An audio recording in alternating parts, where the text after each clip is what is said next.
There you go.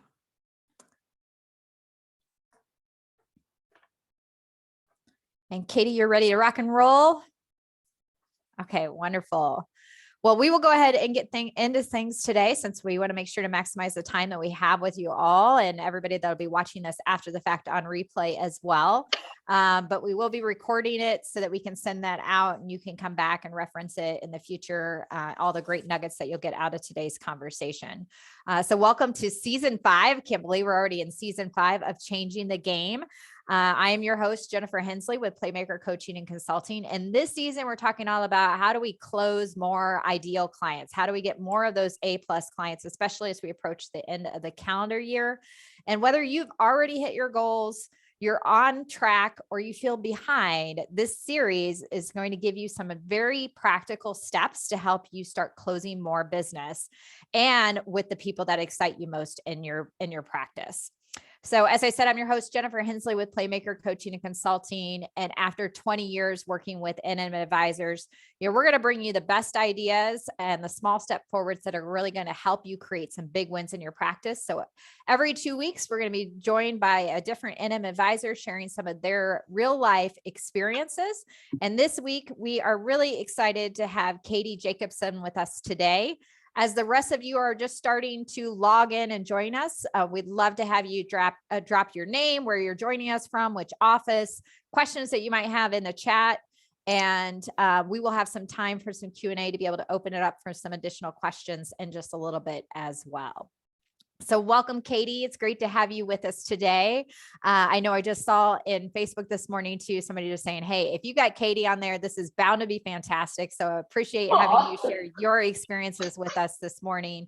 We'd like to start things off with just learning a little bit more about who you are, your practice. So tell us a little bit about what your practice looks like, where you're located, kind of what the current state is of your business, and then we'll dive into our topic today.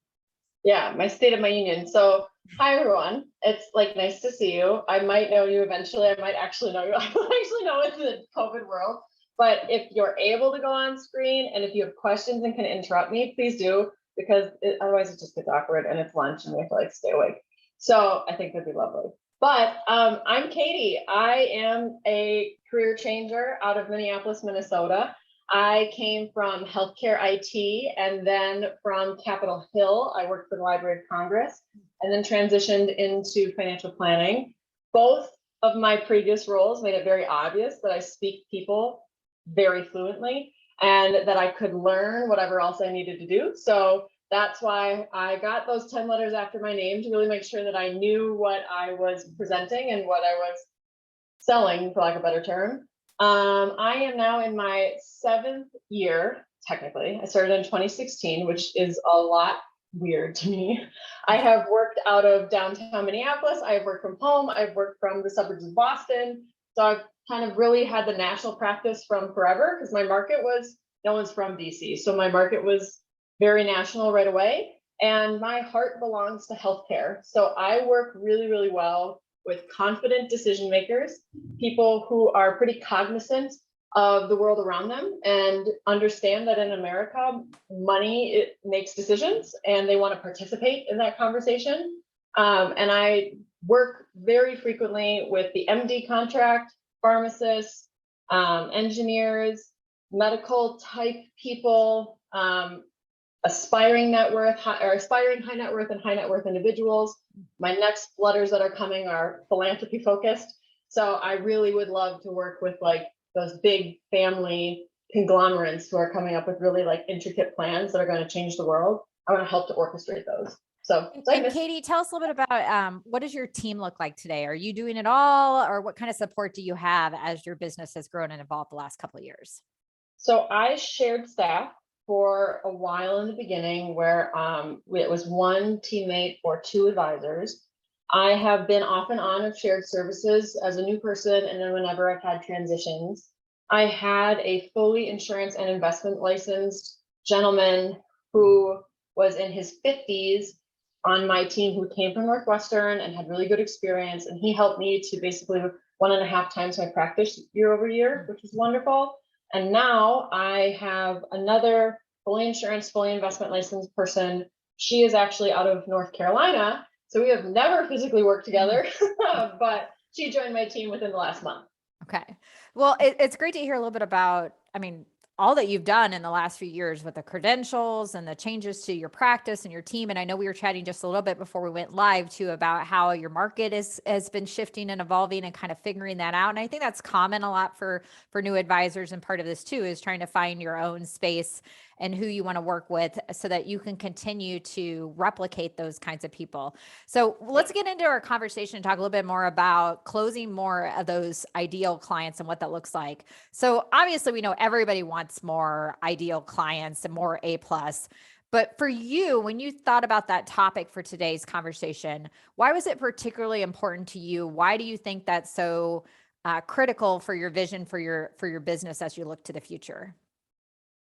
Well, I think I know that I've approached the business differently from the beginning. I definitely played the game and did everything they told me to do and crushed P40 and did all that fun stuff. But I realized that I wasn't very happy doing it that way. It just was incompatible with my personality and the lifestyle and the business that I was trying to run. But I also knew that I prefer to operate on high quality more than high quantity, but that's not how our contract is written. So a variable that will never change will be the contract. So I needed to find a way to marry the two. And I leverage joint work very differently than I think a lot of my peers do.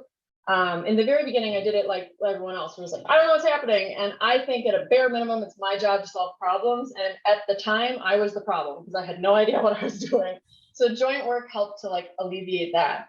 But now as an adult in the career, I approach joint work as a consulting fee. I am hiring this team to fill a role that I can't. And it's varied, but case by case and at the stage of my business. If I'm having a confidence issue, but I still have the relationship, I need to bring you in to you close it, but I'll be the reason we're there. Or if I have staff turnover, I'm hiring your staff to process underwriting and keep things moving. When I was trying a new market to see if I'm any good in the medical community, I brought in a preferred joint work partner who I trusted his style, his ethics. I know when I look for people, I determine the health of your business based on your new client, fact finder to new client ratio, based on your client retention, and based on your staff retention. That will tell me everything you need to know about what you're talking with.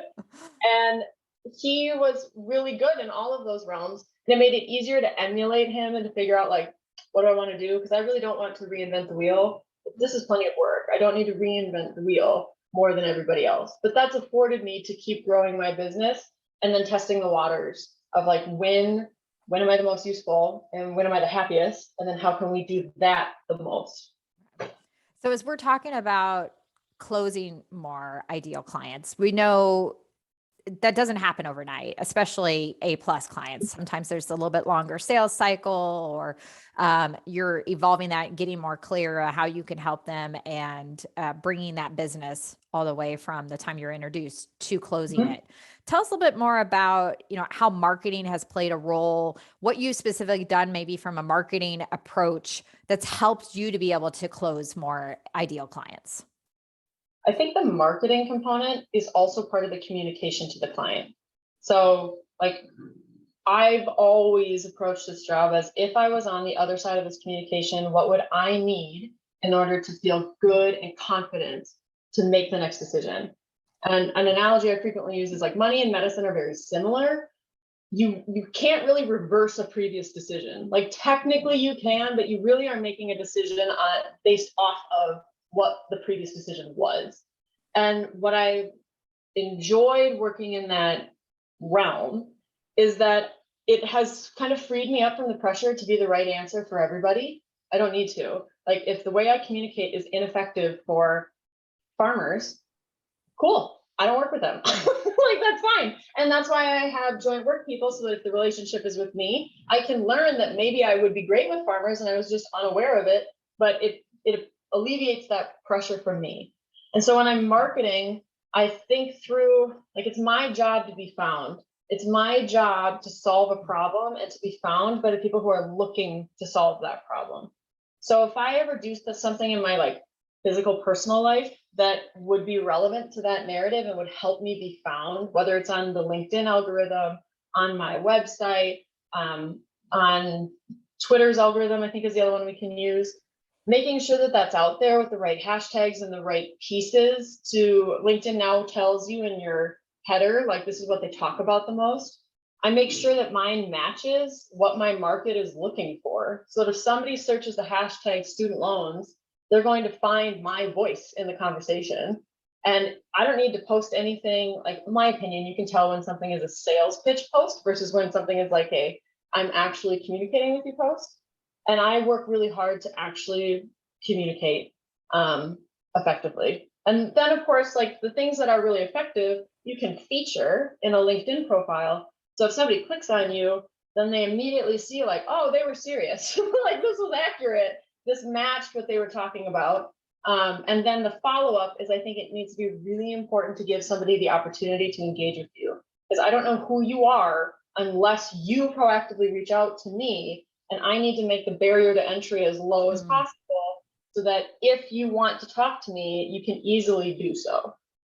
I love that. I know I looked at your LinkedIn ahead of our conversation as well, and could clearly tell who you were trying to attract from your messaging on there and some of the things you did, like with the featured posts and everything, what you're trying to draw people's attention to and how you help them.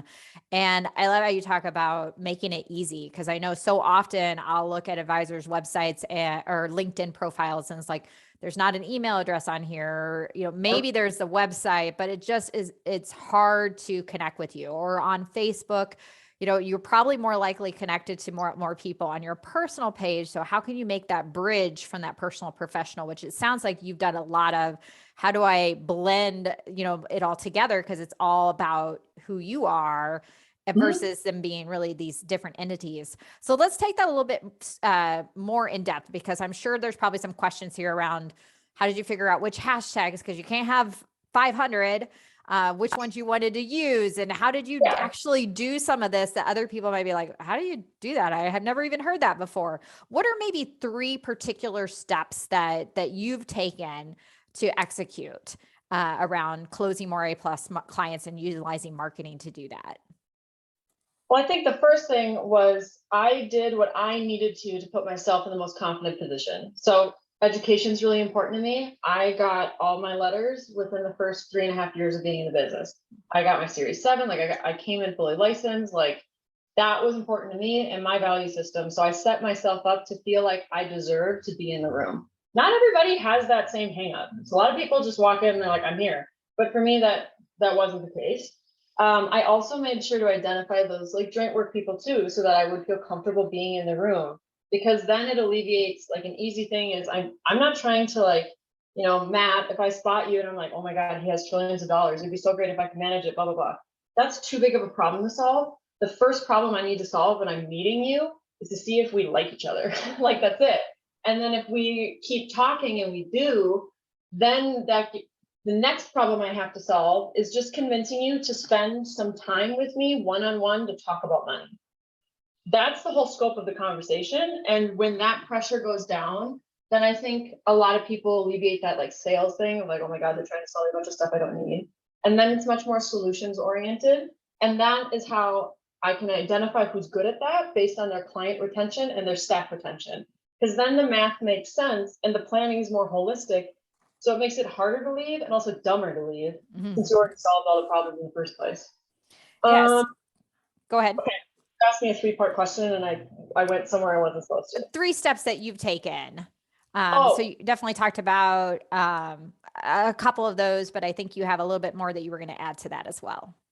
Yeah, the joint work is a big deal. Getting educated is a big deal. And I also think, like, I know this is dumb, but removing the fallacy that the bigger the client, the harder it is. My biggest case ever was the easiest close I've ever done, because I think the stakes are so much higher if you're talking to someone who doesn't have very much money. Because if I mess up 10% for someone who doesn't have a lot of money, that's literally your rent payment. Like that's a big deal. If I mess up 10% when you have pockets of wealth elsewhere and it can recover, so it's kind of a moot point, Like you didn't even really notice it.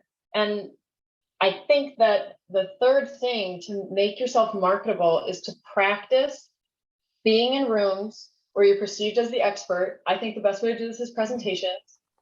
We don't need to blow anyone's minds. I think a lot of times we have been trained to speak to other advisors, but usually the person who is a potential client is not an advisor.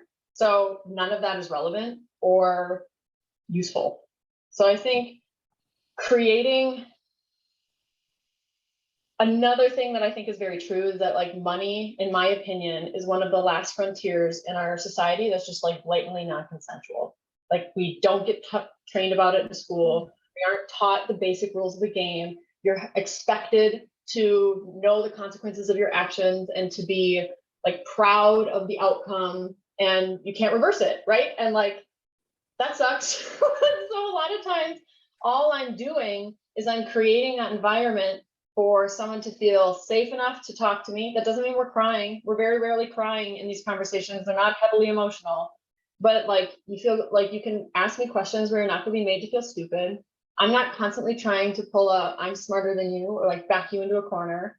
And I also think that the marketing thing that's really useful is how you define success, because I don't define success based on case size or whatever, any of that stuff, like those sales metrics. I define success whether or not somebody says yes to me and the plan. If they say yes to me and the plan, then if somebody has a problem with XYZ components, like this, I don't know, a life insurance policy, then I get to tell them the truth. You absolutely can build a successful financial plan without leveraging a life insurance policy. However, I wouldn't, because what would you like to do? And then you get the client, and then pretty soon you can tell them the truth. As a fiduciary, this is part of the narrative. Unless you sign a piece of paper that says I'm right, if I'm right and you were wrong, you won't sue me. I have to bring it up again. So just be prepared for this conversation again. Everybody giggles, and then they're like, okay, whatever. And then pretty soon, if you've been having this conversation for 3 years, and they're like, okay. You stick with it long enough, it all comes around. I want to go back to something that you talked about though, too, with being able to, if first being known, liked, and trusted, because we know people want to do business with people they know, like, and trust. And you said before you can even solve their problems, like you have to form some kind of way that there's that trust there, there's that connection there.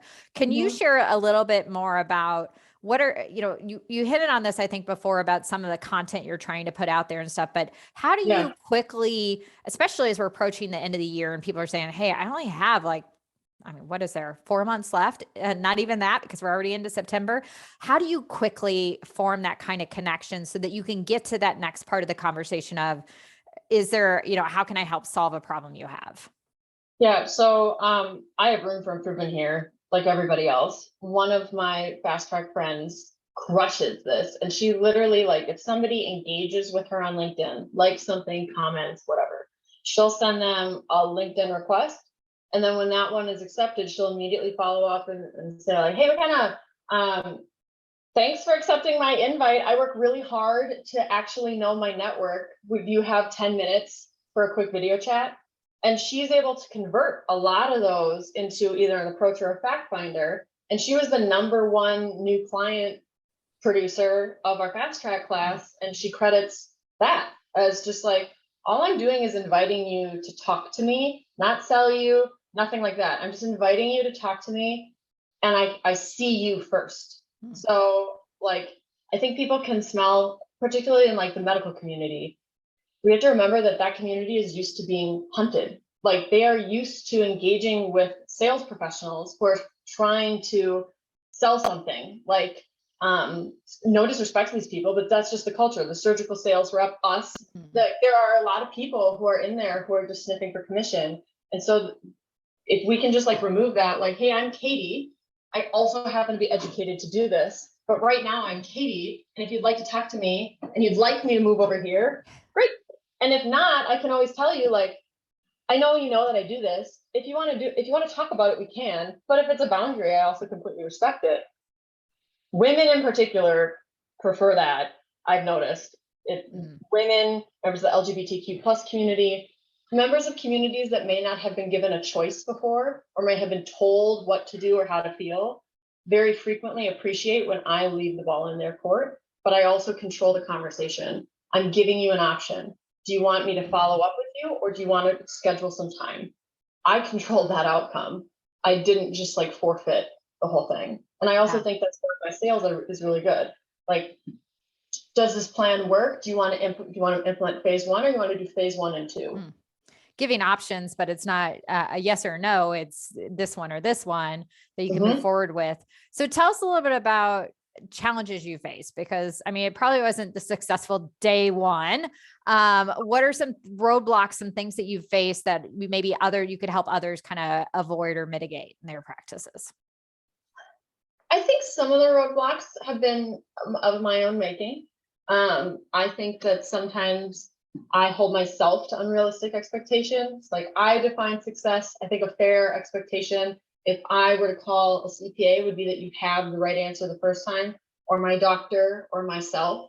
But I think one of the really hard things about our profession is that the scope of our conversation is huge, and it's also constantly changing. Like, everyone's individual variables are different. All of the different companies that we could be engaging with are different. The laws are constantly changing, let alone what state you're in. And it's like not realistic that I'm on top of everything, which again, joint work. I can hire you so you can be on top of that, and I can just focus on talking to you and translating. But I think the other things that I found hard is if I have staffing issues, that again, I think it's my job to be a solution. And if I'm going to create a problem because I have a shitty sales process, like, then I don't fill my pipeline on purpose until I fix it.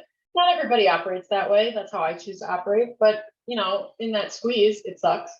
And that's where I think staffing up is really important. That's where I think ensembles are really important.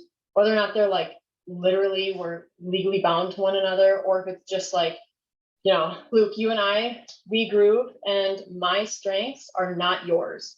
So instead of like shaming one another that my weaknesses are your strengths and I should improve my weaknesses, I'm kind of like, nah, it's too much work. I haven't fixed it in the last 3 decades. Like, I'm not going to fix it now. So instead, like, let's just create a system that will leverage my strengths. And by working with other people who will help to make that a moot point. So then, like, Luke, you and I could present as a team publicly, and we could have some sort of shared staffing agreement or consistent joint work agreement, whatever. I know some teams are even splitting, rather than having both advisors in the room and one kind of listens and one talks.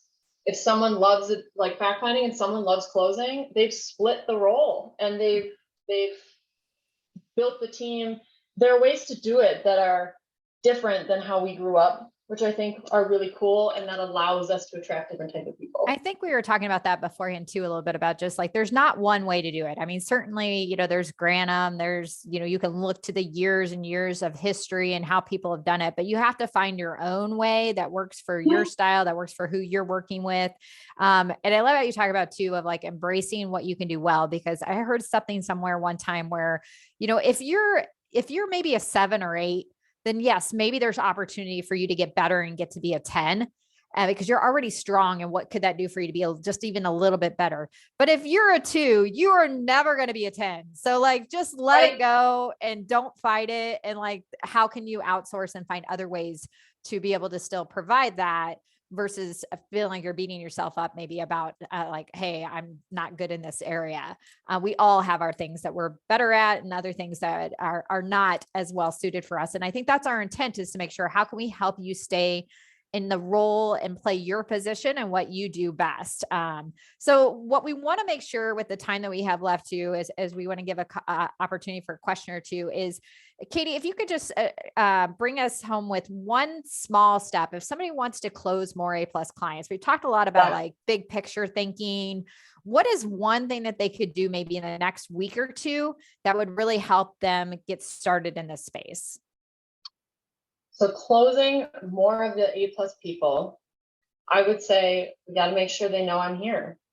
So an easy thing to do is, for instance, if I know I want to go get, I don't know, anesthesiologists, and I don't have them, then, but I know that my preferred joint work partner does. Easy solution. I'm going to start tagging that person in my social media posts about student loans and about some of this other stuff. I'm going to ask, obviously, that person or their team, if they'd be willing to reshare some of this stuff, if they're comfortable presenting that way. I would look for opportunities to create pipelines, and how can I maybe get into a group room where then I can share my narrative, and then maybe my partner doesn't have to be there, but I can spend my time here. And then anyone who wants to meet with us one-on-one, we can talk about, like, you know, together we have more than 30 years of experience or whatever. Like, there are different ways to quantify it, where people really just want to know that, like, you're a kind person and you're ethical and you know what you're doing. And most markets that I've talked to are, at least in my confident decision makers, that's what they want. I want to know, like, when I go to the doctor, I expect that you're human and that you have the right answer the first time, and that if you screwed up, you're going to tell me and we're going to figure it out. And I think we should just be held to the same standard. Well, I think that's some great advice in terms of both how you can leverage digital as well as leverage other people, those relationships, because we can get so much more reach and impact by realizing we don't have to figure it all out on our own. And that's why you guys are all here probably today too, is realizing there's value in hearing from other people and having a strong network. So let's open it up to some Q&A. So if you have a question, you can drop it in the chat, or feel free to unmute yourself and you can ask your question. We have time for just probably a couple questions. Does anybody have one right off the bat? And I'm just checking here. And while we're waiting to see what those might be, you know, Katie, one of the, you know, questions I get often from advisors is, how do you find time for it? So it sounds like some of the things you're talking about, you know, putting out content and tagging people and resharing, like, how do you make that manageable? Can you give us a quick glimpse of how much time are you putting into this, or where might you start? Yeah, well, systems, big fan of systems. So, like, one that I've heard that I haven't implemented is, if you take a picture that would make, like, on your iPhone, that would make a great social media post. Like, I was just in LA for the Women's Summit. Plenty of opportunities to share that, which tells my market I'm qualified, I'm continuing my education, I have friends, which is helpful. And it's not a flex. It's just like, this is what I'm participating in. And my posts about diversity and inclusion are real. Like, I'm physically spending my time here. Some people will create little, like, folders. They'll automatically put it into an album that's like future social media posts. And then once a week, they will go through it and they'll put it on hearsay and they'll type up their captions. And, like, I do that. When I hit it, I just put all of it on. Like, when I got back from Fast Track, I had a whole bunch of pictures. I don't want to spam the internet with, like, the same picture 47 times and just different variations on the same tune. So I can schedule it out a couple months in advance. Like, one post I just saw that went live on my LinkedIn was from a trip I made with some of my girlfriends from one of my previous jobs in April. It went live last week. But it gives me an opportunity to tag them. It gives me an opportunity to re-engage the conversation. It gives me an opportunity to do something other than my job, because I was on a trip and I got to see something and it made me feel better. So yeah. Well, and that's great, because I mean, certainly we think about sometimes so limited on, like, we can only use something one time, but there's power in and reusing content and sharing things multiple times in different ways. I do see we have a couple questions in here. So one of them is, do your team leverage CRM Engage besides social media? How are you using email? we do use CRM Engage. It's just automatic. I pulled way back on it, though. I don't want to spam people. I don't like it. I think through everything. If I was getting 8 emails from Northwestern, would I open any of them? No, I need you to open my emails. So I pull way back on what we send, but I do use it. And I use emails to set meetings, but that's just because many doctors aren't available for a phone call at all. I'm happy to share that name. Just message me elsewhere and I'll connect you. Yeah. So if your question did not get answered today, since we're at the close of our time and everything, you can certainly reach out to Katie directly, or reach out to me through our NM Facebook marketing group, or Jennifer at playmakercoach.com. We'll make sure to connect you, get you any resources or contacts from today's conversation. And for joining us today, Katie, we'd love to be able to support an organization that's a cause that you want to contribute to. What would be a charitable cause that we can support? Oh my gosh, I love it. Okay, so this one's great because Northwestern will match any of these contributions. So it's got a long title, but the University of Minnesota Children's Masonic Hospital, their pediatric program, we do a lot of work with them, and it would be very fun to coordinate. But pro tip, from a marketing perspective, that's brilliant, because now I can tag the University of Minnesota, I can tag their residency program, I can tag their residency director, I can tag all these people and appropriately give them credit. Like, I'm so glad we built, like, you connected me to this program residency director. I can tag Northwestern Mutual because of the pediatric cancer. I can tag Alex's Lemonade Stand. And now the scope of who saw my stuff just blew up, and it's all appropriate. It's not just like hunting for followers. That's awesome. Yeah, win for everybody involved in supporting them. So I'm glad to be able to support that. Like I said, resources, make sure to reach out to us. The NM Facebook marketing group is probably the best way to make sure to stay abreast of what else is going on. And remember Katie's Try It at Work tip to reshare and tag other people in your content, and how that's going to help you reach so many more people and really benefits everybody in there. We have our next webinar in 2 weeks. Zach Thame is going to be joining us, and he'll be talking about this topic as well, and what that looks like for his business and success that he's had around speaking in that space. And then Amy Steiner will be here 2 more weeks after that to close out the series. So one final thought for you today, as you get back to your day, is, now is the time to take action. Now is the time to see what you're really, truly capable of. Now's the time to make an impact.